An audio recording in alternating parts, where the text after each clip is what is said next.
네, 수면상한가 월요일 오늘도 특이점으로 함께 시작해 보도록 하겠습니다. 자, 이번 주 기분 좋게 스타트했습니다. 이번 한 주 어떻게 좀 펼쳐질지에 대한 이야기를 본격적으로 나눠봐야 될 것 같습니다. 모처럼 좀 반도체 수급이 들어오면서 이제 반도체 겨울, 우리는 어디까지 좀 의심을 해봐야 되는지에 대한 이야기, 거기에 유리기판까지 함께 올라가고 있습니다. 여기에 대한 이야기는 오늘 세 번째 특이점에 준비가 되어 있고요. 오늘 그리고 금융주들도 계속해서 올라가고 있습니다. 두 번째 특이점에 준비가 되어 있습니다. 첫 번째 특이점에서는 오늘 방산에 대한 이야기, 최근에 지정학적 리스크가 계속 불거지고 있는데 여기에 대한 대응, 그리고 시장에서는 차익 실현 매물이 언제 나올 것이냐에 대한 이야기도 함께 해봐야 될 것 같습니다. 자, 오늘 다양한 이야기 함께 나눠볼 매니저부터 소개하도록 하겠습니다. 월수팀 또 오랜만에 인사해보겠습니다. 백인현 매니저, 박병주 매니저, 김병진 매니저 나왔습니다. 어서 오세요. 안녕하십니까. 안녕하세요. 반갑습니다. 네. 자, 이번 한 주 기분 좋게 스타트가 됐습니다. 먼저 백인현 매니저는 오늘장을 좀 어떻게 바라봤는지 한 줄 평 먼저 들어보겠습니다. 네, 오늘장 한 줄 평은 꿈틀꿈틀 반도체입니다. 네, 최근에 이제 제가 여러분들한테 삼성전자가 6만 원 이탈하면 분할 매수 말씀을 드렸는데 오늘 기관이 삼성전자를 집중적으로 바닥에서 매수하는 모습을 보였고요. 전반적으로 삼성전자가 만약에 여기에 한 번 더 무너졌다라면 사실 제가 무방에서 항상 말씀드리기를 5만 3천 원에서 5만 5천 원까지 무너질 수 있다. 네. 그래서 그 밴드 구간 안에서 사라고 말씀을 드렸는데 일단 6만 원 선은 잘 지켜준 모습이고요. 삼성전자가 가게 되면 전반적으로 반도체 밸류에이션 밸류체인 전반적으로 가기 때문에 오늘 기분 좋게 반도체 보유하신 분들 상승세를 누릴 수 있었다라고 보시면 될 것 같고, 그리고 오늘 전반적으로 다양한 이슈가 있었습니다. 뭐 소설가 한강 노벨문학상 이슈 때문에 그쵸. 전반적인 관련 종목들도 한번 움직였고요. 그리고 최근에는 방산 관련 종목들도 오늘장에서 버텼고, 그리고 특이한 점은 금융주들도 이따가 뒤에서 얘기하겠지만 많이 움직였기 때문에 상대적으로 시총 규모가 큰 코스피 위주로 움직였다. 그리고 코스닥 같은 경우에는 오늘 바이오 쪽에서 차익 매물이 조금 나오면서, 그리고 2차전지 쪽에서 차익 매물이 나오면서 상대적으로 코스피보다는 조금 부진한 모습을 보였지만 그래도 상승 종목이 하락 종목보다 많았기 때문에 개인 투자자들이 매매하기는 꽤 괜찮았던 그런 시장이 아니었나 생각하고 있습니다. 네, 반도체 꿈틀꿈틀, 그리고 코스피가 더 좋긴 했지만 코스피나 코스닥이나 좀 개인 투자자들에게는 오늘 좀 우호적인 환경이었다라고 이야기했습니다. 자, 오늘 그리고 아까 이제 백인현 매니저가 이야기해줬던 뭐 이제 한강 작가의 노벨상 수상과 관련해서 여기와 관련된 종목들이 엄청나게 올라가고 있거든요. 여기에 대한 이야기는 저희가 특별한 탑5에 딱 빼놔서 준비를 해놨으니까 여기 관련된 종목 궁금해하실 분들 진짜 많을 것 같습니다. 어떤 종목 우리가 접근해봐야 될지에 대한 이야기 특별한 탑5에서 기대해 주시길 바랍니다. 이어서 박병주 매니저님 오늘장 한 줄 평 이제 들어보도록 하겠습니다. 오늘도 사진이 준비되어 있을까요? 상당히 신선했는데. 제가 오늘 또 그 사진을 하나 준비했습니다. 예. 그 한번 보시겠습니다. 이미지를 보면서 말씀드릴게요. 자, 그 오늘장 한 줄 평은 제약바이오가 승리의 월계관을 차지할 것이다. 제가 월계관 아니다가 제약바이오를 넣었습니다. 네. 이제 오늘 제약바이오들이 이제 일제히는 이제 지난주 금요일처럼 상승하지 않았지만 오늘 일부 종목들은 계속해서 신고가 랠리를 보여주는 종목이 있었습니다. 지난주 같은 경우는 ABL 바이오 이 종목도 제가 말씀을 드린 적이 있었는데 ABL 바이오가 그 외국인들이 130만 주 이상을 매수를 하면서 사상 최고치를 경신했고요. 그쵸. 그리고 리가켄 바이오, 그다음에 알테오젠, 유한양행, 기존에 이제 선도주들이 계속 그 이제 사상 최고치를 경신하면서 분위기를 또 끌어주었는데, 자, 그렇다면 이제 이번 주 같은 경우는 이제 일부 종목도 여전히 신고가를 쳤지만 오늘 또 ABL 바이오도 역시 신고가를 쳤습니다. 그러면 이제 제약 바이오가 여기서 식어가는 분위기냐? 저는 아니다라고 말씀드리겠습니다. 오늘 그 우리가 그러면 제약바에서 가장 중요한 그 선도적인 종목을 이제 보는 요령이 있는데, 그거는 이제 삼성 바이오로직스입니다. 삼성 바이오로직스가 9월 달에 그 사상 최고치 주가를 경신하고 나서 거기서 지금 2주 정도 눌림목 주고 그리고 이번 달에 다시 그 이제 가고 있습니다. 가고 있는데 그 선도주가 계속 살아서 가고 또 일부 종목들이 또 패턴을 받아서 간다면 이제는 우리가 뭐를 주목해야 되냐면 그 알테오젠 같은 경우는 주가가 좀 많이 올라왔잖아요. 저도 알테오젠에 대해서 섣부르게 여기서 매수하세요라기는 말을 못하겠어요. 왜 그럽니까? 알테오젠이 5년 전에 대비 주가가 무려 21배가 올라와 있어요. 네. 그리고 1년 대비 주가가 7배가 올라와 있는 상태거든요. 그러면 여기서 우리 시청자 여러분들한테 제가 알테오젠 좋다고 말한다는 것은 누군가를 위해서 21배 비싸게 사라는 말과 똑같거든요. 저는 그런 말을 못 하겠어요. 대신에 그러면은 이제 알테오젠, 리가켄 바이오나 그리고 삼성 바이오나 이런 선도주가 갈 때 이제는 거기를 뒤따라오는 후발 주자들, 뭐 대표적으로 제가 이 시간에 대화제약을 말씀드렸습니까? 그렇죠. 대화제약 같은 경우는 거의 한 60% 이상 올라갔어요. 제가 말씀드린 가격에서. 그래서 이제는 우리가 이제 그 제약바이오가 본격적으로 선도주만 가는 게 아니라 후발 주자까지 만들어서 군단이 형성돼서 가는 이제 드디어 제약바이오가 월계관을 화려하게 쓰는 그런 랠리가 저는 이제 본격적으로 시작되었다라고 생각을 합니다. 따라서 이번 주에 제약바이오를 눈여겨봤던 그런 종목들이 살짝 눌림목을 줄 때 대신에 많이 올라간 것도 말고요. 월봉에서 가격이 낮은 가격에 있는 종목들을 눈여겨보았다가 차근차근 이제 모아 가신다면 약간 이제 이번 주 같은 경우는 이제 삼성전자나 반도체가 올라가면서 시황이 올라가니까 제약바이오 약간 눌렀지만 이제 삼성전자가 올라가다가 약간 수그러들면 또 제약바이오 갈 것입니다. 그런 걸 대비해서 이제 여러분들께서 제약바이오를 잘 보시고 역시 또 박병주 매니저 이 시간을 통해서 지속적으로 말씀을 드리겠습니다. 알겠습니다. 저희가 이제 특별한 포트 대결 보면은 지금 월수팀, 화목팀 나눠서 있는데 월수팀이 좀 이제 압도적인 뭐 승리를 좀 잡아가고 있는데 박병주 매니저의 대화제약 덕분에 지금 박병주 매니저의 수익률이 거의 지금 60%가 넘는 걸로 확인이 되고 있습니다.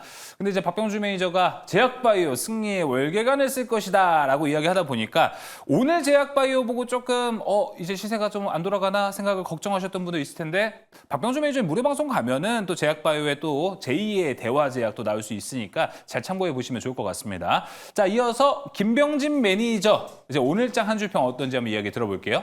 네, 오늘장 한 줄평은 힘내라 우리 증시라고 이렇게 간략하게 좀 이야기 드려볼 수 있겠는데요. 우리가 그동안 이제 걱정했던 부분이 많이 해소가 됐어요. 오늘 이제 외국인의 선물 매수세도 굉장히 있었고 그리고 삼성전자가 우려했던 거와는 달리 6만 전자로 또 마감이 됐던 부분. 그렇죠. 그렇죠. 코스피 같은 경우에도 정말 4거래일 만에 2,600선 네. 탈환했던 부분이 굉장히 긍정적이라고 보시면 될 것 같고 이 반도체 관련된 업종이 좀 상승하면서 지수, 코스피 지수가 굉장히 좀 탄탄하게 올라와줬는데 이거에는 여러 가지 배경이 있겠죠. 미국 같은 경우에는 3분기 실적 시즌이 이제 들어가잖아요. 그런 부분에서 은행 관련된 기업들이 굉장히 호실적 발표하면서 은행주가 미국 시장에서도 좋았고 그쵸. 국내 시장에서도 굉장히 괜찮았는데 이 TSMC의 실적이 이번 주에 또 발표되는데 네. 한 분기 호실적을 발표할 것이다라는 얘기가 이미 나왔잖아요. 그 부분과 더불어서 엔비디아의 이 젠슨왕 CEO의 얼마 전 발언도 있었잖아요. 수요가 폭발적이다. 그쵸. 특히나 이 블랙웰에 대한 수요가 폭발적이다라는 건 앞으로 출시를 하지도 않은 제품이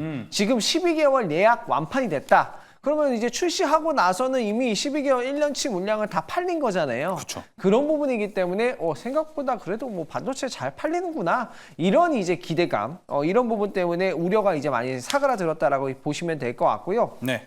또 오늘 국내 증시에서 이 밸류업 관련된 ETF가 12개나 동시 상장했던 부분 때문에 또 기대감도 상당히 또 만들어지고 있는 부분이고 그쵸. 앞으로 이번 주에 이제 남아있는 거는 ASML과 TSMC의 실적 그리고 ECB 회의에서 금리 인하를 할 전망이기 때문에 전반적으로 시장 상황은 굉장히 좀 우호적으로 돌아가고 있다라고 보시면 될 것 같고 이번 주에 무난한 시장을 한번 기대해 보시면서 좋은 종목들 이 스치면 상한가로 옥석 가리기만 하시면 네. 되겠습니다. 알겠습니다. 힘내라 우리 증시. 기분 좋게 오늘 월요일 한 주의 시작을 잘 스타트를 좀 끄는 것 같은데 오늘 해외 증시 비교해봐도 중국은 최근에 기대감이 워낙 많다 보니까 앞자리수가 다르긴 한데 뭐 일본이라든지 대만 지수와 그리고 싱가포르, 인도와 비교를 해도 아시아 증시에서 오늘 코스피의 상승률은 좀 눈에 꼽을만 했다라고 같이 보시면 좋을 것 같습니다. 자, 힘내라 우리 증시, 힘내야 되는 증시에서 우리는 어떤 전략을 가지고 봐야 할지 첫 번째 특이점을 통해서 확인해 보도록 하겠습니다. 첫 번째 특이점 열어주시죠. 자, 중동 지역 그리고 지정 확정 리스크도 계속되고 있고요.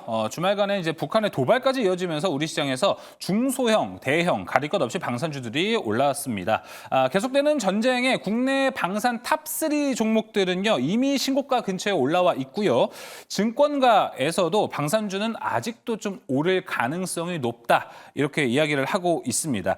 보유자 관점 그리고 신규 매집 관점에서 방산주는 좀 어떻게 매력적일지에 대한 이야기를 한번 나눠보도록 하겠습니다. 자, 매니저님들 통해서 이야기를 한번 나눠볼까요? 자, 먼저 박병주 매니저님, 네. 이 지정학적 리스크에 대한 이야기를 좀 함께 나눠보도록 하겠습니다. 네. 지금 지정학적 리스크 뭐 계속해서 중동 지역도 있고요. 네. 북한의 도발도 있었습니다. 근데 오늘 좀 잘 올라간 추세인데 좀 매매 전략 어떻게 잡아가는 게 좋을 것 같으신가요? 네, 지정학적 리스크가 요즘에는 이제 그 우크라이나, 그다음에 러시아 거기는 이미 진행되고 있는 상황이고, 그다음에 이스라엘이 또 헤즈볼라를 공격해가지고 중동 쪽도 지금 확전되느냐 안 되느냐 그런 상황이고요. 그리고 갑자기 지금 우리나라에서 북한 평양 상공에 드론을 날렸다라고 억지를 지금 쓰고 있어요. 그리고 또 갑자기 그 옛날 문재인 정부 때 만들었던 동해안 철도를 폭파할 준비하고 있다. 또 이랬더니 갑자기 또 미국을 또 공격을 하고 있습니다. 알고 봤더니 미국 대선이 임박했지 않습니까? 그래서 이제 북한에서 뭔가 미국 대선을 이용 자기들이 정치적인 목적을 이용하려고 그러지 그렇죠. 않는가라는 생각을 또 해보고요. 또 한 가지는 또 뭐냐면 이제는 그 대만을 그 중국이 에워쌌습니다. 봉쇄를 하고 있어요. 그랬더니 지금 벌써 4군데에서 곧 전쟁이 날 듯이 지금 벌어지고 있습니다.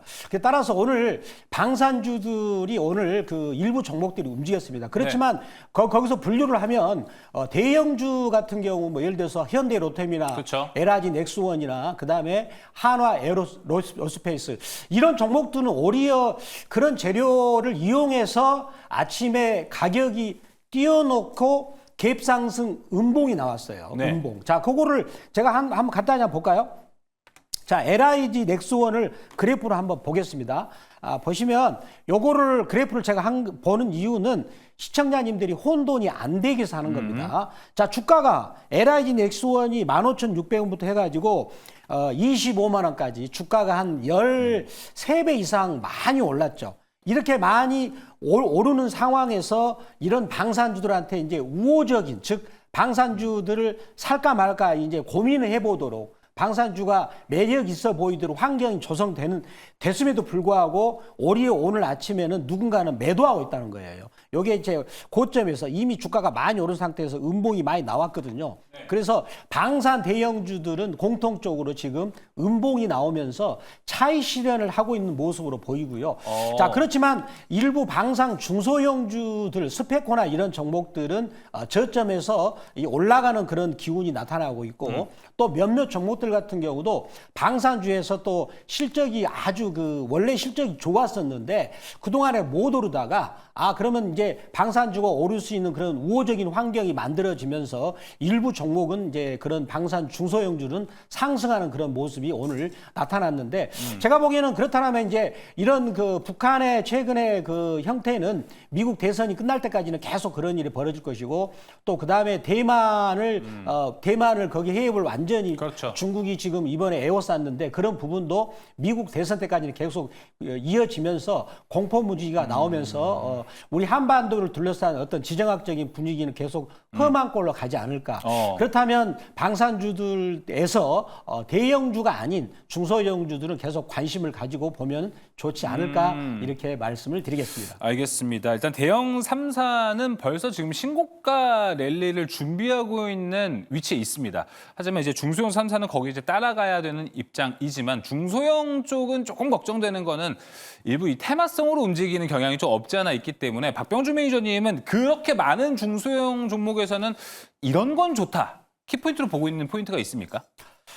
저는 이제 제가 그 좋은 종목을 조금 이따 말씀드리겠는데 네. 꼭꼭 제가 숨겨놓고 말씀드리겠는데요. 예. 중소형주들 중에서도 모 땡땡땡 종목 같은 경우는 지금 그 연간 영업이익이 180억을 이렇게 내고 있어요. 그리고 또 매출액도 3천억 가까이 되는 회사입니다. 그런데 시가총액이 글쎄 800억을 안 넘어요. 그리고 그 영업이익도 계속 꾸준하게 내고 있는 그런 회사들이 있습니다. 그래서 방산주들도 알짜배기 회사들이 있어요. 네. 그렇다면 그런 방산주들이 올라가는 모멘텀은 이제 한반도를 둘러싼 지정학적인 그런 리스크, 즉 전쟁 위험이 공포화 극도화될 때 그런 방산주들은 그걸 또 모멘텀으로 올라갈 수가 있기 때문에 네. 저는 그런 종목들을 눈여겨보고 있습니다. 예, 알겠습니다. 일단 박병준 매니저는 지금 방산을 본다면 자, 중소형 쪽 종목에 한번 주목을 해보자 이렇게 얘기를 했거든요. 백인현 매니저님이나 김병진 매니저님 이 의견에 동의를 하시는지 동의 안 하시는 분이 있을지 좀 궁금합니다. 저는 대장주 위주로 봐야 되지 않을까, 뭐 대형주 위주로 봐야 되지 않을까라고 생각을 하고 있고요. 네. 어차피 이렇게 생각하는 이유는 대형주가 지금은 방산주 쪽에서 대장주인데 네. 대장주가 무너지면 밑에 이제 중소형 관련 종목들도 같이 무너질 가능성이 높다라고 저는 판단을 하고 있습니다. 그래서 기존에 제가 항상 여러분들한테 강조해드렸던 뭐 하나 에어로스페이스나 LIG 넥스원, 현대로템 같은 종목들 같은 경우에는 지금 많이 올랐으니까 나중에 또 조정을 보인단 말이죠. 그때 여러분들이 접근을 하시는 게 조금 더 안전하게 여러분들이 접근할 수 있다라고 생각을 하고 있고 네. 많이 오른 시점에서 아직까지 덜 올랐다고 중소형주를 접근했다가 만약에 위에 대형주들이 무너지기 시작하면 중소형주들은 가지도 못하고 또 한번 밀릴 수 있기 때문에 지금 구간에서는 대형주 조정을 기다리자라고 말씀을 드리겠습니다. 알겠습니다. 근데 백인현 매니저님 그 대형주들이 웬만해서는 안 무너질 것 같지 않으세요? 무너지진 않는데 네. 지금 같은 경우에는 이제 추세를 타더라도 거의 뭐 다들 사상 최고가 경신하면서 계속해서 올라가고 있는데 추세를 타더라도 21선을 계속해서 눌림목을 주면서 올라가기 때문에 그 파동을 그릴 때 밴드 하단에서 여러분들이 매매를 하신다면 그래도 조금은 지금보다는 안정적으로 매매할 수 있지 않을까라고 보고 있습니다. 알겠습니다. 그러면 뭐 이제 보유자 입장에서는 사실 지금 방산주 갖고 계신 분들은 대형주 좀 갖고 계신 분들은 상당히 좀 행복하실 것 같기는 해요. 지금 워낙에 신고가로 가고 있다 보니까. 반면에 배가 아픈 사람들, 저처럼 김병진 매니저님, 방산주를 볼 때마다 항상 저는 좀 배가 아프다라고 좀 생각이 들어요. 너무 잘 올라가다 보니까. 네. 그럼 김병진 매니저라면 지금 방산 대형주들 3사 신규 매수 괜찮다고 보세요? 충분히 가능하다라고 보고 있는데 충분히 가능하다고. 3사는 오. 이제 매수는 아니고 3사 말고 2사로 좀 줄여야 된다. 2사? 네. 2사는 뭐예요? 2사는 이제 두 개의 회사를 얘기를 하는 거고요. 어디죠? 네, 두 개의 회사는 하나에어로스페이스와 현대로템 이렇게 이제 좀 선정을 해볼 수가 있겠고. 그 LIG 빼면 두 개는 아직도 괜찮다라는 거죠? 그렇죠. LIG 같은 경우에는 이라크에 이제 천궁 수주 지금 기다리고 있는 부분이고 LIG 넥스원의 코멘트를 먼저 드려보면 뭐 우리 그 성우 아나운서님이 LIG 넥스원을 좀 좋아하시는 것 같아서 먼저 얘기해 드려보면 왜 뺐나 해서요. 네. 예. 이 LIG 넥스원도 이제 보통 4분기가 성수기예요. 아. 4분기가 성수기라서 이제 4분기를 기다리는 관점에서는 굉장히 괜찮으실 거고, 그리고 이제 고스트 로보틱스에 대한 매출 인식 이런 것들이 좀 반영이 되기 시작해서 4분기부터 좀 좋아질 것 같고요. 그 전에 이제 3분기에 본다라고 하면 실적적인 부분에서는 뭐 하나 에어로스페이스나 현대로템이 굉장히 매력적이라고 볼 수 있을 것 같고, 방산 이제 업종에 그 5개사가 있잖아요. 예. 하나에어로스페이스, 한국항공우주, 현대로템, 하나시스템, LIG 넥스원. 그쵸, 예. 이게 이제 방산을 대표하는 5개사라고 보시면 되는데, 이 5개사의 전체 매출과 실적적인 부분을 커버리지를 한번 설명을 드려보면, 5개사 합산 매출 같은 경우에는 전년 동기 대비해서 합산 매출은 31%나 증가를 했어요. 예. 그러니까 전년 동기 대비해서 매출이 31%나 증가했다라는 건 방산 수출을 더 했다라는 부분이고, 그리고 영업이익 같은 경우가 153% 증가를 했다라고 보시면 되는데, 특이점이 있죠. 매출은 30% 증가했는데 영업이익은 150% 증가했다. 예. 이렇다라는 건 이 방산이 그 납품을 하면서 매출 인식이 되기 시작했다라는 거예요. 예를 들면 뭔가 우리가 조선을 한다든가 전차를 만든 다음에 이걸 납품을 할 때 매출 인식을 하는 부분이잖아요. 그쵸. 그때 영업이익이 확 이제 매출 인식이 되는 부분이라서 인도를 했을 때. 그쵸, 인도했을 때. 근데 매출 증가율은 31%지만 영업이익 증가율이 5개사 합산으로 153%라면 지금 매출 인식이 좀 잘 되고 있는 시점이고 이제 인식이 되고 있는 시점이라서 그 관련된 종목들을 공략을 한다면 실적적인 리스크는 굉장히 없다라고 보시면 될 것 같고, 하나에어스페이스 같은 경우에는 하나에어스페이스는 뭐 폴란드의 K9 자주포 네. 그리고 천무 인도 물량이 그쵸. 좀 증가하고 있고요. 4분기에도 K9 수출이 급증할 것이라는 전망이 있어서 이쪽 쪽으로 매출이 나올 것 같고, 현대로템 같은 경우에는 K2 전차의 매출 인식이 좀 진행이 되고 있어요. 그래서 인도를 하면서 매출이 더 찍히고 있는 부분이고 폴란드와 이제 제가 2차 계약을 말씀드렸잖아요. 그게 다음 달로 예정이 되어 있거든요. 11월로 예정이 되어 있기 때문에 그 호재가 갑자기 나오면은 더 갔는데 더 간다. 이렇게 신고가 가네? 이런 식으로 이제 바뀔 수가 있거든요. 왜냐면 2차 계약이 나오면 다음 달에 그날이라도 이제 급등을 할 수 있는 부분이잖아요. 네. 근데 2차 계약까지 아직 시간이 남은 부분이고 그런 부분에서 밸류에이션이 매력적이다. 그리고 이미지를 한번 보도록 하겠습니다. 예. 자, 방산업체 글로벌 피어 그룹 대비해서 밸류에이션을 봤는데요. 맨 위에가 이제 한국 그 방산 5개사라고 보시면 될 것 같고 중간이 미국 그리고 맨 밑에가 유럽입니다. 전체 이제 방산업종의 밸류에이션을 보면 PER이 보통 한 20배에서 한 23배 선에서 그쵸. 움직이고 있다라고 보시면 되는데 현대로템 같은 경우에는 내년도 PER이 예상치가 13배밖에 안 돼요. 되게 생각보다 얼마 안 되네요. 그렇죠. 글로벌 피어 그룹 대비해서 유난히 낮다라는 거예요. 우리나라도 뭐 23배, 미국도 22배, 뭐 유럽도 20배 정도 수준에서 PER이 움직여주고 있는데 방산 기업들이 현대로템만 유난히 낮다라는 건 K2 전차의 매출 인식이 되기 때문에 영업이익이 올라가니까 PER이 낮아졌다라고 보시면 될 것 같고 뭐 여기에서 하나에어로스페이스 같은 경우에도 내년도에 실적이 좀 반영이 되면서 PER이 좀 평균보다 낮아지기 때문에 글로벌 피어 그룹인데 좀 싸졌다는 점에서 이 두 종목 지켜보시면 좋겠습니다. 네, 알겠습니다. 만약에 김병준 매니저라면은 오늘 좀 뭐지 아까 한 줄 평으로 백인현 매니저가 반도체 꿈틀꿈틀 뭐 이런 얘기도 했어요. 네. 그렇지만 김병준 매니저라면 지금 반도체 살 것 같아요, 방산 살 것 같아요.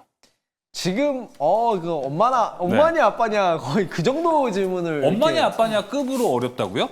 사실 뭐 반도체를 네. 좀 매수를 해야 되지 않나. 그 정도 급은 생각해보니까 아니네요. 그 정도 아닙니다. 예. 네, 그렇죠. 반도체가 워낙에 많이 빠졌고 네. 사실 뭐 악재가 털어낼 것들은 다 털어냈다. 이런 부분에서 반도체를 매수하지 않을까 그렇게 보고 있습니다. 네, 알겠습니다. 그렇게 딱 들어보면은 우선순위가 결정이 되거든요. 왜냐면 네. 김병준 매니저님 방금 딱 10초 얘기 듣고 방산 지금 사야 되나? 라고 생각을 하시는 분들이 있어가지고 제가 한번 반도체랑 비교했을 때는 지금 좀 어떻게 매력적일지에 대한 이야기도 함께 나눠봤습니다.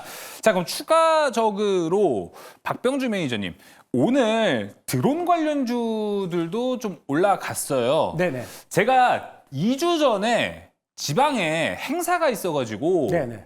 갔다 왔는데 거기서 드론 쇼를 좀 했었거든요. 드론 1000대가 날아가는 걸 제가 보고 네네. 왔는데 와, 우리나라 진짜 많이 발전했구나. 드론도 이제 진짜 투자 포인트가 될 수 있겠다라고 좀 생각이 들었습니다. 네네. 그러다 보니까 오늘 드론주가 올라서 조금 저는 개인적으로 반갑게는 봤어요. 네. 앞으로 좀 투자할 만한 포인트가 있을까 생각이 드는데 매니저님 생각은 어떠세요? 저도 이제 저희 아들이 이제 그런 무기 같은 거 좋아해가지고 국군할 때 같이 갔거든요. 근데 드론이 시속 300km로 달린 거 봤어요. 빠르네요. 그러면은 네. 이게 드론이 달리는 속도가 총알과 비슷하다. 그래서 이제 드론이 엄청나게 앞으로 미래의 국방에 중요한 키워드가 될 것이다라는 생각을 해봤는데, 근데 오늘 지금 이제 우리 드론 관련주에서 제이시언이나 이런 종목도 특히 제이시언 같은 경우는 마지막까지 거래량을 터뜨리면서 올라가는 모습이 나왔었는데, 근데 이제 이 드론 관련주들 같은 경우는 이제 제가 이제 그래프를 이제 중요한 게 이런 이슈가 터졌을 때 저는 항상 이제 그래프를 보거든요. 그래서 네. 한번 제이시언이 오늘 가장 똑똑한 종목으로서 올라갔으니까 그렇죠. 제가 한번 제이시언의 그래프를 보시면서 제가 한번 말씀을 드리겠습니다. 자, 그 제이시언 그래프를 한번 준비했습니다. 자, 잠시만요. 제이시언 자, 시스템. 제이시언 그래프입니다. 네. 오늘 상한가까지 바로 말아 올렸네요. 그렇죠. 지금 제이시언이. 그래서 거래량도 많이 터졌습니다. 평소 거래량에서 거의 한 200배가량이 거래량이 늘어났어요. 늘어나면서 오늘 주가가 굉장히 강하게 올랐어요. 그런데 지금 이제 여기서 우리가 이제 주봉을 보면 옆에 이동평균선이 계속 촘촘히 밑으로 내려오고 있거든요. 이런 건 전부 다 매물이 될 수가 있어요. 매물이. 그래서 오늘 또 더군다나 이 종목이 상한가를 말 때 상한가 말까 안 말까 무슨 얘기냐면 상한가가 무너졌다 안 무너졌다 계속 이렇게 말았거든요. 이런 경우는 이제 조금 기법으로 깊이 들어가면 자기들이 팔아먹고 다시 끌어올리고 이런 형태를 보여줍니다. 네. 그러면은 이제 이런 뉴스를 보고 이제 좀 경력이 짧은 숨은 이제 개미 투자가들이 덤벼들면 또 다음 날 이렇게 그렇죠. 이 뉴스를 이용해서 때려버리려고 하는 그런 형태가 나올 수 있어요. 따라서 이런 종목, 이런 어떤 이슈가 나왔을 때 접근하는 그런 방법은 이제 그 급등했을 때 사지 말고 이제 눌러줬을 때. 네. 더군다나 이런 드론 이슈 같은 경우는 이제 북한이 미국 대선이 이제 끝날 때까지는 계속 그 한반도의 공포 분위기를 이용할 겁니다. 그러면은 이제 주가가 오늘 예를 들어서 제이시연이 이제 그 어느 순간에 갑자기 무너졌을 때, 빠졌을 때 그런 경우 들어가지 오늘처럼 이렇게 급등으로 했을 때 다음 날 또 추격 매수하는 것은 조심해야 된다 이렇게 말씀드리겠습니다. 알겠습니다. 어떻게 보면 제이시언 시스템, 코콤, 캔커 에어로스페이스가 오늘 윗꼬리도 안 달고 축축축 올라가서 종가가 형성된 종목들인데 이런 종목들도 일단 조심하자라고 얘기했다면 윗꼬리 이미 달린 종목들은 더 조심해야겠네요. 아, 그렇죠. 왜냐하면 대장주가 이렇게 갔을 때 그러면은 윗골이 달린 종목들은 바로 다음날 개발적으로 나올 수 있습니다. 더군다나 아까 제이션 같은 경우도 상한가가 약간 거짓말 상한가. 그러니까 예를 들어 상한가 말까 안 말까 하다가 한 상한가는 거짓말 상한가입니다. 예. 이런 상한가는 조심해야 됩니다. 오, 거짓말 상한가 그런 것도 있었습니까? 제가 이름을 지었습니다. 아, 예, 알겠습니다. 자, 그러면은 우리가 방산에 대한 이야기를 좀 나눠봤었는데 이 안에서 계속해서 최근에 지정학적 리스크가 거론이 되고 있기 때문에 종목 하나쯤은 본다 하면 어디를 한번 봐야 될지 백인현 매니저님 먼저 한번 들어볼게요. 저는 이제 계속해서 여러분들한테 말씀드리기를 방산 관련 종목에서 탑픽은 거의 뭐 LIG 넥스원이랑 하나에어로스페이스 많이 말씀을 드렸는데 네. 오늘은 이제 LIG 넥스원 말씀을 드리고 여기 하나 더 추가한다면 하나오션이 좀 좋을 것 같습니다. 하나오션 조선이지만 잠수함. 네, 지금 이제 캐나다랑 핀란드 그리고 캐나다랑 필리핀 그리고 폴란드 쪽에서 지금 현재 기존의 잠수함을 교체하는 그런 프로젝트를 진행하고 있는데 그 시장 규모가 세계 국가에서 한 80조 원 정도 된다라고 해요. 우리 국내 증시에서는 HD 현대중공업이랑 하나오션이 지금 집중적으로 수주 경쟁에 뛰어들고 있는데 이쪽에서 지금 수주가 추가적으로 나오지 않을까라고 생각을 하고 있고 하나오션이나 HD 현대중공업 같은 경우 모두 주가가 최근에 약간 조정을 보이면서 눌려있던 구간이기 때문에 뭐 당연히 이제 조선 수주는 많이 받았던 상태에서 방산 수주도 추가적으로 들어가게 된다면 충분히 추가적인 업사이드가 열려 있다고 저는 보고 있기 때문에 하나오션까지 여러분들이 한번 보셨으면 좋겠다라고 말씀을 드리겠습니다. 네, 하나오션 들어봤고요. 이번에는 김병진 매니저 이쪽에서 우리가 볼만한 종목은 무엇이 있을까요? 저는 현대로템 뽑도록 하겠습니다. 아무래도 이익이 가장 좋아지는 종목이기 때문에 저번에도 말씀드렸던 현대로템으로 선정했습니다. 네, 알겠습니다. 자, 이어서 박병준 매니저님 한번 종목 들어보도록 하겠습니다. 네, 제가 아까 그 말씀을 드린다 그랬는데 내가 그걸 꽁꽁 애껴뒀습니다. 네. 자, 종목 이름은 한일단조인데요. 한일단조. 제가 준비한 이미지를 보겠습니다. 이 회사가 뭐하는 회사인가 준비한 이미지입니다. 네. 자, 보시면 이 회사는 포탄을 만듭니다. 포탄. 아, 포탄이군요. 자, 볼까요 한번? 보시면은 유도무기 포탄입니다. 자, 그리고 박격포 포탄이에요. 로켓탑 포탄이고요. 그 다음에 전차 포탄입니다. 그러면 뭡니까? K2 전차를 수출할 때 이 포탄이 들어가겠죠? 예. 자, 그 다음에 곡사포 포탄입니다. 자, K9 자주포 수출할 때 이 포탄이 들어가겠죠? 자, 그 다음에 항공투하 포탄입니다. 이 포탄 같은 경우는 일회성이죠. 그러니까 소모성이죠. 전차 같은 경우는 한 번 그 수입에다 쓰면 몇십 년을 쓰지만 예. 포탄 같은 경우는 한 번 소비하면 계속 쓰잖아요. 일회성입니다. 이게 중요한 거예요. 자, 그래가지고 이 회사 실적을 봤더니 제가 깜짝 놀랐습니다. 자, 이 종목이 한번 그래프도 볼까요? 그래프도 한번 보겠습니다. 자, 보시면은 주가가 왕년에 6,270원까지 갔던 주식이었어요. 지금 얼마죠? 2,240원입니다. 자, 그런데 이 회사 같은 경우는 아까 봤다시피 포탄을 만드는 거죠. 포탄 같은 경우는 계속 소비를 하는 거지 않습니까? 예. 근데 이 회사가 그 연간 매출액이 1,700억이 넘습니다. 네. 그리고 영업이익이 거의 한 3, 4년 동안 150억대를 넘었어요. 근데 시가총액이 700억밖에 안 됩니다. 깜짝 놀랐습니다. 그야말로 깜놀이죠, 깜놀. 그러네요. 예. 자, 그러면 여기서 저는 고민을 해봤어요. 한화 에어로스페이스 같은 경우는 저점에서 한 20배 갔단 말이에요. LIG 넥스원 15배 갔어요. 그렇게 많이 오르는 주식을 보세요라고 하기는 저는 겁나죠. 왜? 비싸게 사는 거니까. 시청자 여러분들한테 그렇게 많이 올라간 주식을 비싸게라고 할 필요는 없지 않습니까? 그렇지만 한일단조 같은 경우는 한일단조는 지금 거기다가 이제 물건을 대니까 LIG 넥스원이나 그다음에 그 뭡니까 현대로템에다가 그러면 거기만 잘 나간 게 아니에요. 따라서 이제는 그 방산 관련주들도 안 갔던 후발주자를 보자. 후발주자. 그래서 네. 한일 단조가 더는 좋지 않을까라고 말씀을 드리겠습니다. 한 가지 질문 좀 드리겠습니다. 지금 네. 안 그래도 채팅창에 네. 풍산 이야기가 되게 많아요, 매니저님. 네네. 많은 분들이 이제 대형 방산 그다음 후발주자로 풍산을 꼽아서 풍산 들어가신 분들 되게 많을 것 같거든요. 네네. 근데 풍산도 쉽게 잘 안 가는데 한일 단조까지 갈까라는 의문점은 좀 있습니다. 근데 지금 제가 풍산을 볼게요. 풍산 같은 경우도 포탄을 만드는 회사인데요. 네. 자, 풍산을 제가 한번 보겠습니다. 자, 풍산도 보시면은요. 지금 오랫동안 좀 기간 제가 한번 풍산 그래프를 보여드릴게요. 요거는 이제 그래프를 봐야 되니까 제가 한번 연봉을 볼게요. 자, 연봉을 보시면 지금 빨간색이죠. 네. 가고 있다. 가고 있는 거예요. 양봉이면 가고 있는 겁니다. 그 다음에 분기봉 가고 있습니다. 가고 있잖아요. 여기 가고 있죠. 빨간색 가고 있는 거예요. 그 다음에 월봉 가고 있죠. 보니까 지금 기간 조정했네요. 6개월 정도. 이런 게 가면은 많이 갑니다. 이렇게 쉬었다 가는 것들이 많이 가는 거예요. 그래서 그 다음에 주봉도 이제 그 중심선을 올라채놨습니다.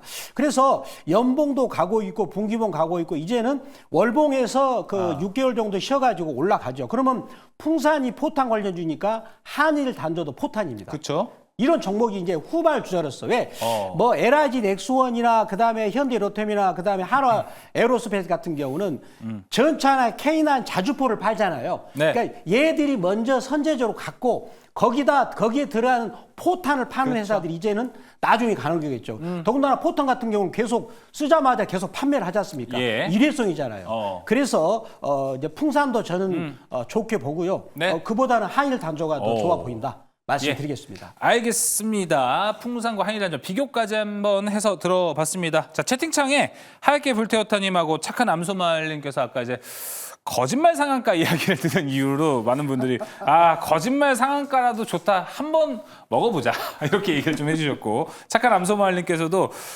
거짓말도 좋으니까 갔으면 좋겠다. 이렇게 얘기를 해주셨습니다. 거짓말 상한가 이거 되게 유행어가 될 수도 있을 것 같기도 하고요. 저도 거짓말 상한가라도 한 번은 좀 있었으면 좋겠다. 저 이렇게 생각이 여러 가지로 좀 듭니다. 대화제약은 진짜 상한가죠? 네, 대화제약은 이제 나라 올렸기 때문에 진짜 상한가입니다. 알겠습니다. 자, 그럼 이제 첫 번째 특이점 마무리해 보도록 하겠고요. 이어서 두 번째 특이점으로 넘어가 보도록 하겠습니다. 두 번째 특이점 열어주시죠.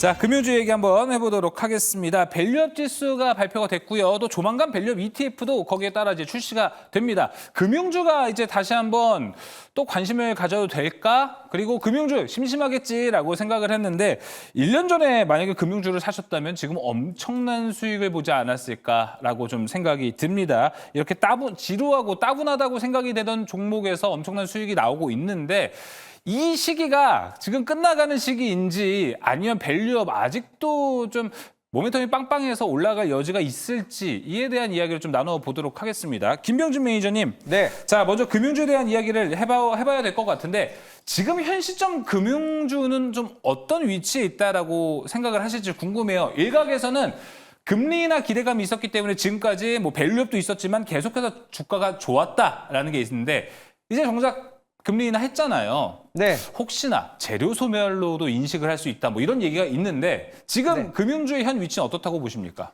사실 지금 오늘 금융주 같은 네. 경우에는 이 밸류업 ETF가 거의 12개 이상 상장하면서 거기 이제 자산 설정액을 보니까 1조 원 이상이더라고요. 그럼 그 자산이 설정된 금액이 투자가 된다는 소식이 있기 때문에 오늘 이제 밸류업 관련된 종목들이 이제 대다수 좀 주가가 올랐다라고 보시면 될 것 같고 밸류업 관련된 종목들 중에 이제 금융 관련된 종목들이 많잖아요. 금융 그쵸? 쪽에서 뭐 은행 업종이 있고 보험 업종이 있고 증권 업종이 있는데 이걸 이제 전반적으로 좀 설명을 드려보면 네. 은행 업종 같은 경우에는 일단 우리 한국의 금통위가 금리를 인하를 했어요. 3.25까지 내려갔고 실제로 이제 신규 이제 주택담보대출 금리는 3.5 정도 됩니다. 근데 이제 아무래도 가계부채가 늘어나는 걸 막기 위해서 가상금리는 좀 오를 거라고 이제 보여지고 예. 그런 이제 시점에서 은행 업종을 바라본다면 생각보다 이 은행 업종들이 금리 인하에 이제 잘 대비했던 부분도 있고 금리를 가파르게 인하하는 추세가 아니기 때문에 은행 업종의 이제 이익에는 훼손이 크게 없다라는 그런 부분 때문에 순이자 마진은 나쁘지 않을 것이다라는 예상 때문에 지금 은행 업종이 굉장히 좋다라고 이제 보고 있고요. 업종 쪽에서 금융업종에서는 저는 은행 업종이 그래도 가장 상황이 나은 상황이라고 보여지고 기존에 우리가 50bp 인하를 바로 11월 달에 할 것이다라는 전망도 25bp로 좀 바뀌고 있잖아요. 그런 부분에서 뭐 은행 업종 추가적인 상승도 좀 충분히 가능하다. 이렇게 이야기 드려보고 이제 보험업종 같은 경우에는 조금 얘기가 다른 부분인데 금리가 이제 인하되기 시작하면 보험사의 이익에 약간 영향이 좀 있습니다. 그렇죠. 특히나 이제 신계약의 수익성이 좀 떨어지는 부분이 있고요. 보험업종 같은 경우에 계약을 받은 다음 채권 투자를 하는데 채권 투자의 수익성도 좀 감소할 수 있는 부분이기 때문에 실제로 이제 올해 상반기 기준으로 했을 때 제가 체크를 해본 결과 상위 5개 생보사의 생명보험사죠. 총자본 총계가 평균 한 14% 정도 감소를 했더라고요. 이런 부분에서 이제 금융 관련된 종목들을 매매를 한다면 은행업종이 조금 더 유리하겠다. 이런 부분 이야기 드려보고 그리고 증권업종 같은 경우에는 금리를 인하를 하게 되면 아무래도 이제 시장에 유동성을 공급한다라는 이런 뉘앙스 자체가 있기 때문에 거래 대금이 이제 굉장히 풍부하게 늘어날 수 있는 부분이잖아요. 그런 부분에서 뭐 프로젝트 파이낸싱 리스크 같은 것도 줄어들 수 있고요. 뭐 PF 같은 것들 투자했던 것들에 대한 뭐 금리가 떨어지기 때문에 그런 리스크도 굉장히 줄어들 수 있는 부분에서 그 뭐 증권업종도 굉장히 매력적이다. 그래서 정리하면 은행 증권은 좀 괜찮은데 보험업종은 종목별로 옥석 가리기. 어차피 튼튼한 종목들은 보험업종도 괜찮지만 뭐 좀 이상한 종목들을 좀 갈라서 매매할 필요가 있겠다 설명드리겠습니다. 알겠습니다. 그래서 물어보도록 하겠습니다. 우리가 이제 금융주 보면 은행, 증권, 보험 이렇게 세 가지로 좀 분류를 해보는데 보험은 이제 김병진 매니저가 여기서 지금은 이제 금리 인하와 함께 수익성이 좀 훼손될 가능성이 있다라고 얘기했는데 은행과 증권은 괜찮다라고 얘기를 했어요. 하나 꼽아볼까요? 셋 중에서 셋 중에서 하나. 어디가 제일 좋을까? 와 이거 정말 어려운데. 오늘 계속 어렵습니다. 네, 계속 어렵네요. 항상 매번 인생이 어렵죠. 네. 네. 저는 은행주를 뽑도록 하겠습니다. 아무래도 이제 잘 갔던 부분이고 네. 예, 국내 시장은 또 주도주가 가는 부분인데 은행과 증권이 좀 고민이 되긴 했지만 그래도 뭐 잘 가는 은행주 선택을 해보도록 하겠습니다. 네, 알겠습니다. 자, 은행, 증권, 보험이었고 김병준 매니저 은행 선택했습니다. 백인현 매니저님은 어디 선택할 거예요? 은행이에요, 증권이에요, 보험이에요? 네, 저도 지금 은행을 선택하려고 하고요. 이제 은행 다음에 이제 증권인데 보통 이제 증권 관련 종목들은 역사적으로 봤을 때 지수가 우상향해야지만 이제 증권 관련 종목들이 전반적으로 상승을 하는데 지금 사실 우리 국내 증시 같은 경우에는 박스권에 굉장히 갇혀 있다 보니까 계속해서 박스권에 갇혀 있는 증권주를 매수하기보다는 최근 연일 신고가를 경신하고 있는 주가가 많이 올라가긴 했지만 그래도 금융주나 은행주들이 조금 더 낫지 않을까라고 보고 있기 때문에 은행주가 조금 더 낫다라고 저는 생각을 하고 있습니다. 두 분 모두 은행을 원픽으로 얘기했습니다. 박병준 매니저님은 어디인가요? 똑같이 은행인가요? 저는 이제 그 뭐 세 개 다 말씀드리고 싶은데요. 먼저 그러면 저 같은 경우는 이제 먼저 우리 금융주들이 어떻게 가고 있는가를 제가 한번 보겠습니다. 그래프를 먼저 보겠습니다. 셋 중에 먼저 말씀해 주시면 안 돼요? KB 저는 셋 중에 저는 다 좋다고 보는데요. 예. 그래서 저는 이제 금융을 전반적으로 좀 말씀드릴게요. 알겠습니다. 먼저 KB 금융 지주를 볼게요. KB 금융 지주 뭐 이게 연봉인데 네. 자, 모든 걸 뚫었죠. 지금 그 20년 동안의 박스권을 이제 뚫었습니다. 이거는 이제 항공모함이 드디어 대항해를 하고 있는 거예요. 계속 가고 있다는 말이 되겠죠. 그 다음에 또 보시면 메리츠 금융지주. 이거는 대표적으로 증권하고 보험을 합해 놓은 겁니다. 계속 가고 있어요. 지금 시장과 상관없이 가고 있다면 그 다음에 삼성화재 이렇게 가고 있다 이 말이죠. 그러면은 이제 왜 우리 삼성화재는 이제 보험주를 대표하고 있는 건데 왜 우리나라 금융주가 삼성전자는 저렇게 빠지고 있는데 금융주는 왜 갈까? 저 같은 경우는 이제 우리나라가 드디어 자본 고도화 사회에서 금융 고도화 사회로 가고 있다. 그게 무슨 말이냐? 우리나라 같은 경우는 이제 고령화 사회로 진입했지 않습니까? 네. 그러면은 고령화가 이게 좋은 점이 뭐냐면 주로 이제 그 40대에서 50대 고까지는 돈이 많아요. 근데 이분들이 돈을 갖고 있을 때 자산을 운용을 해야 됩니다. 그러면 자산을 운용하는 주체가 누굴까요? 바로 금융회사가 됩니다. 더군다나 AI 시대를 맞이해서 갈수록 자기가 스스로 금융을 운영하는 게 어려워요. 어렵지 않습니까? 그 누가 합니까? 그거를. 금융회사에서 하는 거예요. 금융지주, 그 다음에 보험사, 그리고 또 증권사 이렇게 되는 것이고요. 그래서 금융고도화 사회로 진입했다는 그것 때문에 가고 있다고 보고요. 그 다음에 두 번째는 뭐냐면 우리나라 지금 대표적인 회사 메르츠 금융지주 회사가 배당을 많이 주고요. 그쵸. 그 다음에 돈을 잘 법니다. 지금 이 회사 시가총액이 20조에도 불구하고 20조입니다만은 퍼가 10배밖에 안 됩니다. 왜? 순이익을 2조를 벌었거든요. 그러면은 더군다나 배당을 많이 주니까 ROE가 높아지거든. 즉 ROE가 높아진다는 것은 성장성이 올라간다는 것이고 더군다나 AI 시대에서는 금융회사들이 최고로 수혜주다. 왜? AI로 가동시키면은 통계가 나오거든. 금융이란 통계 아닙니까? 그래서 돈을 벌 수 있는 확률이 높아진다라고 볼 수가 있겠고요. 그래서 메리츠 금융지주가 배당을 많이 주고 그다음에 돈을 잘 벌고 그다음에 이익 성장이 좋아지고 그러면 지금 KB금융지주 같은 경우는 배당을 1년에 4번 주거든요. 그것도 연간 순이익에 얼마를 주겠다 확정을 진 거예요. 이거 대단한 거 아닙니까? 올해 같은 경우는 1조 2천 준다고 하더라고요. 그것도 연간 분기로 4천억을 나눠가지고 얼마나 좋습니까? 은행에다 예금보다 더 좋습니다. 그러면 다른 금융지주들이 그 추세를 따라갑니다. 더군다나 돈도 잘 벌어요. 돈도 잘 벌거든요, 아주.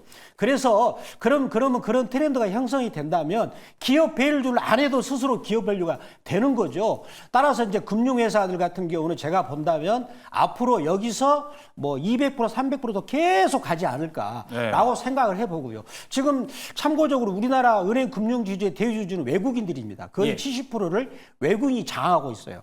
그러면 걔들은 나중에 배당 받아가지고 따박따박 돈 벌 거 아니겠습니까? 그런 부분을 볼 수가 있고요. 그 다음에 증권주 같은 경우는 지금 증권주들도 AI 시대에서 확률 통계로 해서 돈을 잘 법니다. 네. 옛날처럼 IMF처럼 망가지지가 않습니다. 보니까 지금 삼성증권이나 NH투자증권, 키움증권은 기가 막히게 돈을 잘 법니다. 특히 키움증권. 지금 연간 순이익이 지금 2조도 되나요? 근데 시가총액이 지금 10조가 안 됩니다.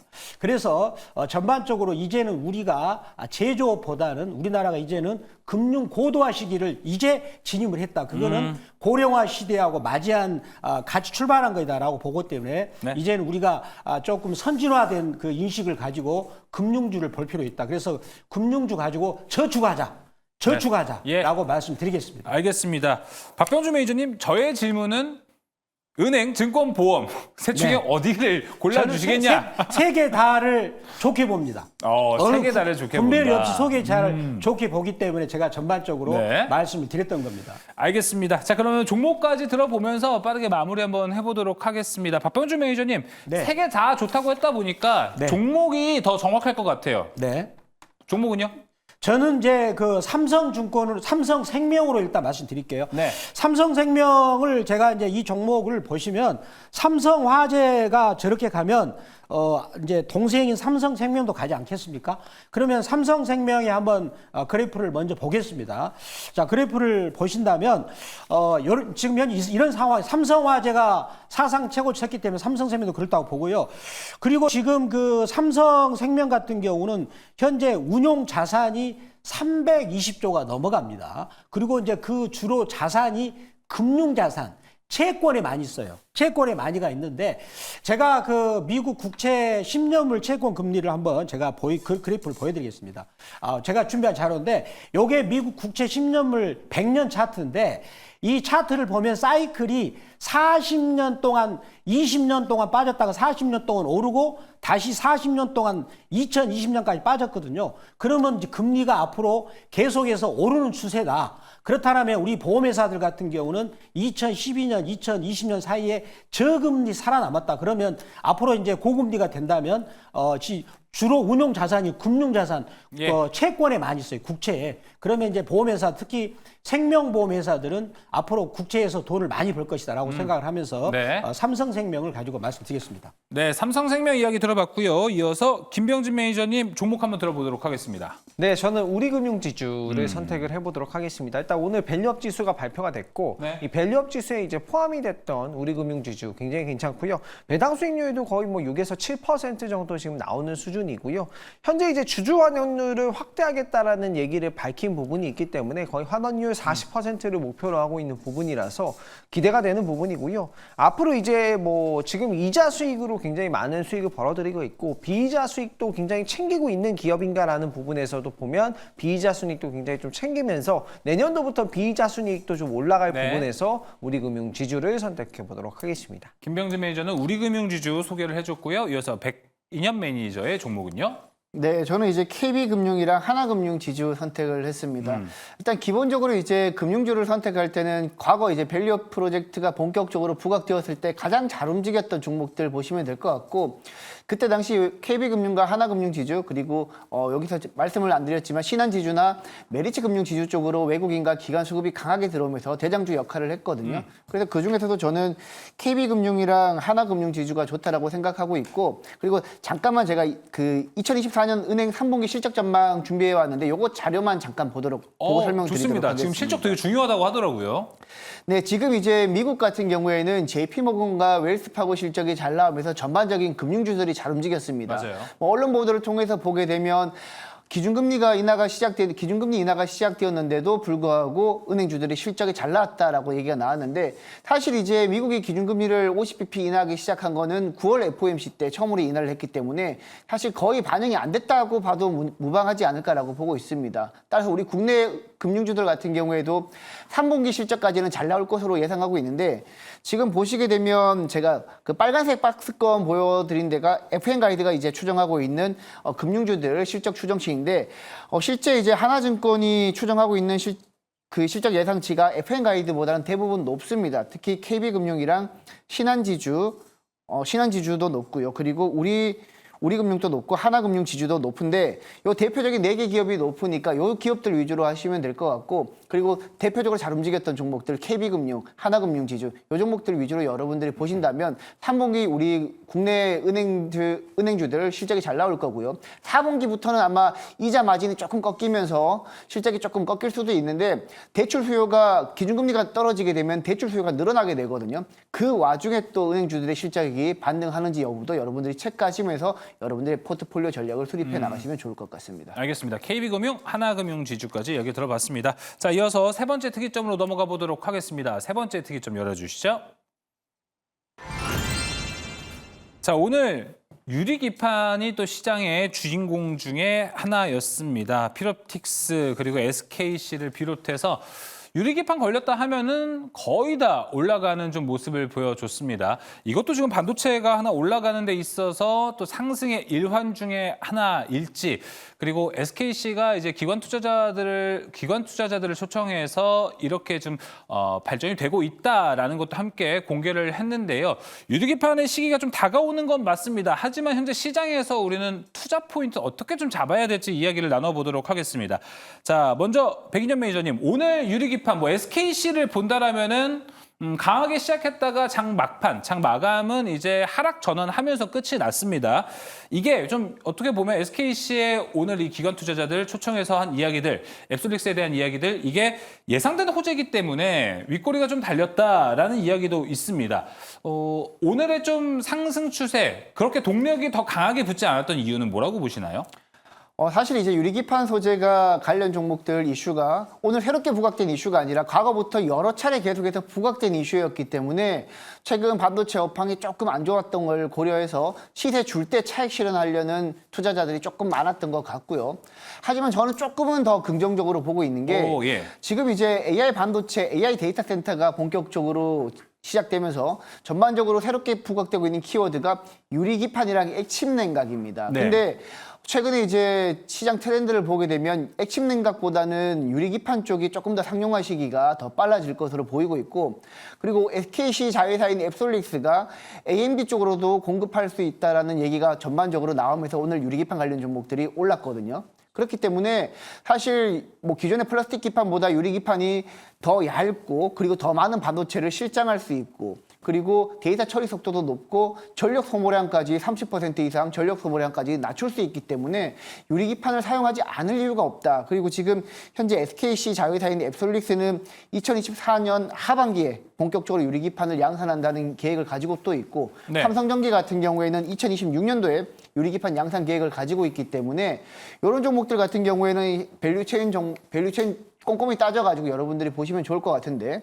제가 여러분들한테 유리기판 수혜주 딱 보기 좋게 제가 정리를 한번 해왔습니다. 오, 7개. 지금 우리나라에서 가장 빠른 게 SKC 자회사인 앱솔릭스이고요. 그 다음이 삼성전기인데 제가 여기서 이따가 또 설명드리겠지만 여기서 이제 우리가 주목해야 될 부분은 유리기판을 가공하는 장비 업체들 여러분들이 눈여겨보셔야 되고요. 네. 그리고 유리기판 또 검사하는 장비 보셔야 됩니다. 최근에 HBM 같은 경우에도 반도체 검사 장비 업체들, 후공정 업체들 위주로 주가가 많이 튀었거든요. 그러면 유리기판 같은 경우에도 관련 쪽에서 많이 튀지 않을까라고 생각을 하고 있기 때문에 유리기판 가공 그리고 검사 장비 업체들 위주로 여러분들이 보시면 좋을 것 같습니다. 알겠습니다. 유리기판을 본다라면은 유리기판을 가공하는 기업 그리고 검사 장비 기업들을 같이 살펴보면 좋을 것 같습니다.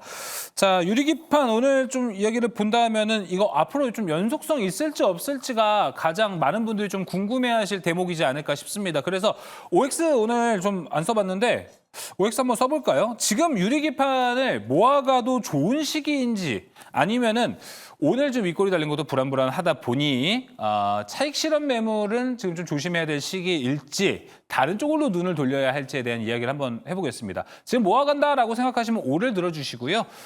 차익 실현 매물 좀 조심해야 된다라고 생각하시면 X 들어주시면 됩니다. 자, 유리기판 들어볼까요? 하나, 둘, 셋. 세 분 모두 O를 들어주셨습니다. 다 입을 모아 좋다라고 생각하시는 건데 먼저 이것도 반도병진 쪽으로 가봐야겠죠. 김병진 매니저는 O를 들어준 의견. 지금 위험한 시기는 아닙니까?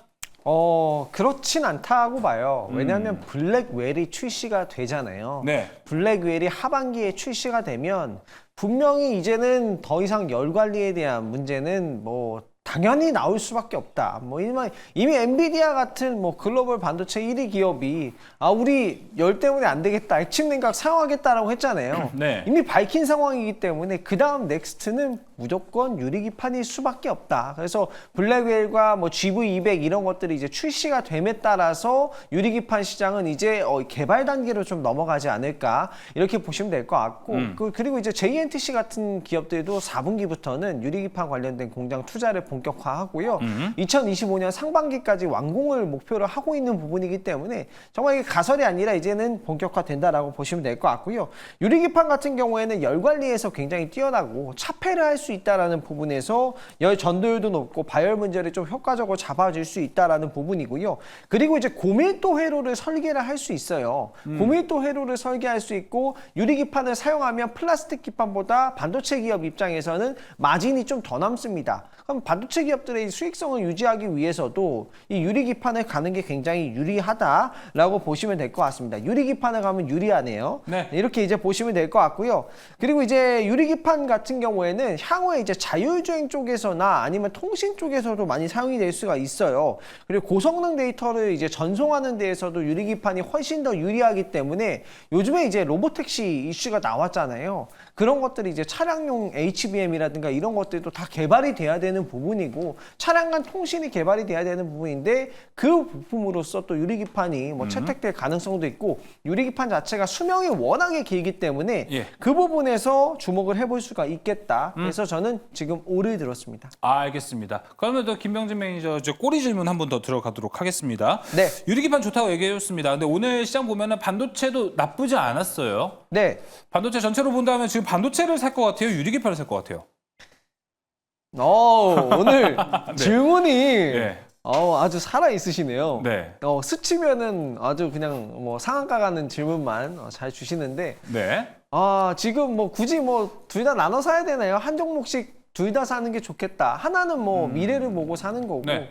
하나는 지금 저평가 관점에서 뭐 모아가는 관점으로 뭐 레거시 반도체는 좀 진행을 한다라고 보시면 될 것 같고 둘 중에 하나만 사라라고 한다면 전 트레이딩으로 유리기판 할 것 같습니다. 오히려 네. 트레이딩으로 유리기판 이야기 해줬습니다. 더 강조를 해준 것 같은데 그렇다면 박병주 매니저님이 보셨을 때 다 이제 다 좋다고 얘기해 주셨습니다. 박병주 매니저라면 유리기판 안에서도 이제 뭐 삼성전기, SKC처럼 큰 종목이 있고요. 뭐 YC캠, 옵트론텍 뭐 다양한 이런 종목들도 있는데 여기서 이렇게 중소형 종목들이 있어요. 어디를 좀 선택하실 것 같습니까?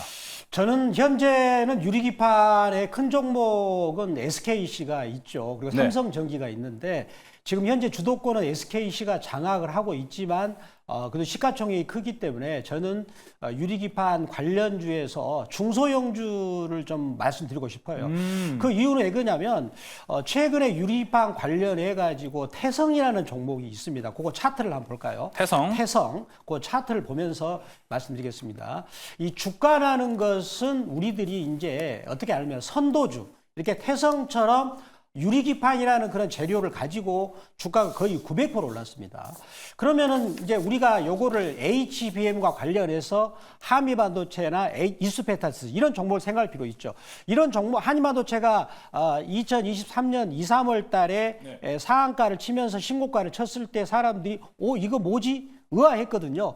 즉 그런 신기술을 갖고 있는 회사들은 먼저 이렇게 시세를 분출하면서 올라가는 거죠. 즉 반도체 시장의 게임 체인저가 되기 때문에 그렇다면 태성이 이렇게 올라갔다라는 것은 유리기판이 앞으로 반도체 시장의 중요한 게임 체인저가 될 수 있다라는 것을 말하지 않겠습니까? 그러면 태성 너만 가냐? 나도 있다. 그래서 앞으로 제2의 태성 즉 유리기판 중소형주들이 활개를 치지 않을까라고 생각하고요. 더군다나 이제 유리기판이 왜 이렇게 중요하냐면 이번에 SK에서 SK에서 앱솔루스라고 하는 회사가 있지 않습니까? 그 회사가 미국에서 보조금을 1,000억을 받아요. 근데 그 회사는 세계 반도체 장비 랭킹 1등인 어플라이드 머터리얼즈 그 회사하고 합작회사입니다. 합작회사인데 이 유리기판 기술을 내년 초에 양산한다는 얘기가 있습니다. 그러면 SK 하이닉스가 TSMC한테 큰 소리 칠 수 있다 그럽니다. 왜 그럴까요? TSMC가 왜 지금 이번에 엔비디아 블랙웰을 양산이 좀 늦춰지느냐 이유가 바로 기판 때문에 그렇습니다. 기존의 코어스 방식 가지고는 약간 물량을 대량 생산하기 힘들고 거기에 들어가는 주재료인 실리콘이 너무 비싸거든요. 그렇지만 유리기판 같은 경우 그런 부분을 해소할 수 있다는 부분이 되겠죠. 요 정도 얘기 된다면 유리기판이 얼마나 중요한 반도체 시장의 게임차가 될 수 있을 것인가. 그러면은 지금 태성처럼 유리기판 관련 중소형주들도 제2의 태성이 나오지 않을까. 오늘 제가 그 종목을 준비했습니다. 알겠습니다. 태성처럼 잘 갈 수 있는 중소형을 주목해보자. 유리기판 안에서 얘기해줬습니다. 대본을 보니까 근데 박병주 매니저님 세 번째 특이점 종목은 SKC를 얘기를 해주셨거든요. SKC가 좀 크지 않나요? 대형주 아닌가요? 근데 이제 거기는 여기서 말했지만 이제 제가 이제 거기서 뭡니까 선택을 하라 그래서 중소형주를 말씀을 드렸습니다. 네? 네? SKC는 뭐예요, 그러면? 이거 제가 타픽으로 들고 온 종목은 이제 차선책이죠. 진짜 좋은 것은 숨겨놨습니다. 조금 이따 제가 탑4에서 말씀드리겠습니다. 알겠습니다. 오늘 좀 숨겨놓은 게 상당히 많습니다. 아까 이제 종목, 아까 첫 번째 특이점에서도 숨겨놓은 게 있었고, 유리기판 관련해서 진짜 종목은 오늘 특별한 포트 대결에서 공개가 될 것 같습니다. 진짜 궁금하다면 그 종목 끝까지 시청해 주시길 바라겠고요. 김병준 매니저 손을 들어줬는데요. 네, 유리기판에 대해 가능성에 대해서 제가 조금 설명을 더 드리고 싶은 내용이 있는데 전 유리기판이 조금만 짧게 가능할까요? 네, 짧게 가능합니다. 진짜 잘 될 거라고 보고 있는 게 열 관리 쪽에서 굉장히 뛰어나잖아요. 그냥 뜨거워도 이거를 버틸 수 있다라는 거예요. 지금 여러분들 GPU가 굉장히 고도의 연산이 가능하지만 플라스틱 기판이기 때문에 자동차에 못 들어가는 거예요. 자동차가 굉장히 여름철에 본닛이 뜨거워지잖아요. 맞아요. 80도, 100도 가면 플라스틱 기판 녹아서 자율주행을 제대로 구현을 못 하는데 유리기판이라고 생각해 보시면 이 엄청난 GPU의 고성능 이런 것들이 자동차나 스마트폰으로 들어가도 이게 녹지 않는다라는 거기 때문에 그쪽이 된다면 정말 AI 로봇의 시대가 좀 충분히 가능하다. 그리고 로봇 뿐만 아니라 자율주행까지도 더 구현이 될 수 있는 부분이라서 저는 이제 뭐 유리기판을 충분히 가능성 있게 보시는 게 맞다라고 봅니다. 네, 알겠습니다. 박병주 매니저님. 제가 그 준비한 이 자료는 꼭 제가 시간이 부족하더라도 이 자료를 제가 드리고 싶어요. 준비한 자료가 있습니다. 진짜 짧게 이 부탁드리겠습니다. 이미지 자료를 보면서 예. 말씀드리겠습니다. 제가 여기 유리기판 실체를 제가 그림으로 준비했습니다. 실체 보시겠습니다. 왼쪽이 뭐냐면 기존에 지금 그 TSMC에서 하고 있는 코어스 방식인데 저 실리콘은 비싸고요. 그 다음에 플라스틱 기판은 휘어질 수가 있습니다. 근데 오른쪽에 유리기판이거든요. 이런 유리기판 같은 경우 그런 약점을 보완한 것이다 이렇게 말씀드리고 네. 요것이 있기 때문에 앞으로 TSMC가 엔비디아의 그 블랙웰을 이제 대량 생산할 수 있다 이렇게 말씀드리겠습니다. 요거 자료 진짜 좋거든요. 근데 시간 관계상 저희가 지금 방송에서 얘기를 못 드린다는 거를 다시 한번 안내를 드리고 이거 박병주 매니저님 무료 방송 가면은 직접 이 자료를 받아보실 수도 있으십니다. 자세한 설명과 함께 잘 참고를 해보시면 좋을 것 같고요. 백인현 매니저님 이렇게 또 고통을 받습니다. 종목만 들어볼까요? 네, 저는 이제 종목명은 HB 테크놀로지 제가 갖고 왔고요. 중소형 보자. 네, 네. 중점적으로 이제 HB 테크놀로지 가지고 왔고, 제가 HB 테크놀로지를 주목하고 있는 이유는 상대적으로 우리나라에서 제일 빠른 유리기판 업체인 앱솔릭스의 유리기판 검사 장비를 공급하는 업체이기 때문에 뭐 HB 테크놀로지를 가지고 왔고, 사실 이제 HB 테크놀로지 잘 가면 필옵틱스도 잘 갑니다. 뭐 전반적으로 유리기판 관련 종목들은 대장주 위주로만 네. 보시면 될 것 같습니다. 알겠습니다. 대장주 위주로 보자라고 이야기해 주셨습니다. 이어서 자 김명준 매니저님 아까 설명해 주시면서 종목은 뺐는데 종목 한번 들어볼까요? 저는 JNTC 유리기판 소재 관련된 종목이고 예. 유리를 이제 가공할 수 있는 기업이기 때문에 유리를 가공해서 패키징 업체에 납품하게 될 기업이라고 보시면 되겠습니다. 네, 알겠습니다. JNTC까지 이야기 들어보면서 세 번째 특이점도 마무리해 보도록 하겠습니다. 자, 특이점 외에도 오늘 뭐 시청자분들께서 채팅창에 아까 백인현 매니저님 실적 시즌인데 화장품 한번 다뤄주셔야 되는 거 아니냐 뭐 이런 내용도 좀 올라왔었거든요. 무료 방송 준비되어 있나요? 네, 내일 아침 8시에 제가 화장품 관련 종목들 전반적으로 한번 읊어드리겠습니다. 뭐 3분기 실적은 당연히 잘 나올 거고요. 사실 10월 1일부터 10월 10일까지 영업일수가 뭐 다소 적다 보니까 수출 데이터가 약간 시장 기대치에 못 미치는 감이 있긴 한데 실적 잘 나올 겁니다. 너무 걱정하지 않으셔도 됩니다. 알겠습니다. 걱정하지 않아도 되는 화장품에 대한 이야기 더 궁금하시면 백인현 매니저 무료 방송 가시면 될 것 같고요. 자, 이어서 박병주 매니저님 아까 지금 채팅창에 박병주 매니저님 자료 좋다. 이런 얘기가 상당히 지금 많이 올라오고 있습니다. 무료 방송 가면은 이거보다 좋은 자료 더 많나요? 네, 제가 지금 그 자료가 무궁무진하게 많습니다. 최근에 제가 이제는 그 유료로 그 자료를 보는 데를 지금 들어가가지고 좋은 자료가 많습니다. 이 자료도 거기서 발췌한 자료인데 예. 유리기판이 상당히 저는 이제 그 이과생이 아니라 문과생인데 상당히 어려운 내용이었는데 그런 부분들을 여러분들한테 자세히 설명드리고요. 그리고 또 그 제약바이오가 약간 오르는 이제 좀 힘을 잃었지만 제약바이오는 계속해서 앞으로 연말까지 월계관을 쓸 것이다. 라고 말씀드리면서 오늘 제가 10시 10분 무료 방송에서 말씀드리도록 하겠습니다. 유리기판 제약바이오 궁금하신 분은 박병주 매니저 무료 방송 가시면 좋을 것 같습니다. 자, 이어서 김병준 매니저님 지금 시장 흐름 보면은 반도체를 다시 좀 봐야 되나? 반도체 어디를 봐야 되나? 좀 많은 고민이 좀 될 것 같은데 이럴 때도 가야죠, 반도병진.